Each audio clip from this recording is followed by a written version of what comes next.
બોટાદ જિલ્લાના રાણપુર તાલુકાના દેવગણા ગામે રાજાશાહી વખતથી દલિત સમાજને ફાળવવામાં આવેલી વાડાની જમીન પર માટી ચોરીનો વિવાદ સર્જાયો છે।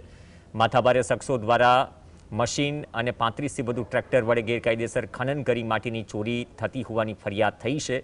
જોકે બાદમાં ખાણ ખનીજ વિભાગે કામગીરી અટકાવી, પરંતુ અધિકારીઓના ગયા બાદ ફરી માટી ચોરી શરૂ થઈ।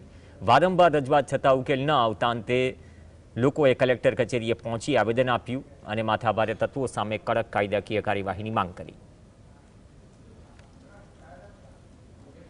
વાડા છે અમારા બાપ દાદાએ અહીંયા પણ સામડા ઢોર ઉછળતા હતા અને સામડા હુકવતા હતા અને સામડા રંગતા હતા।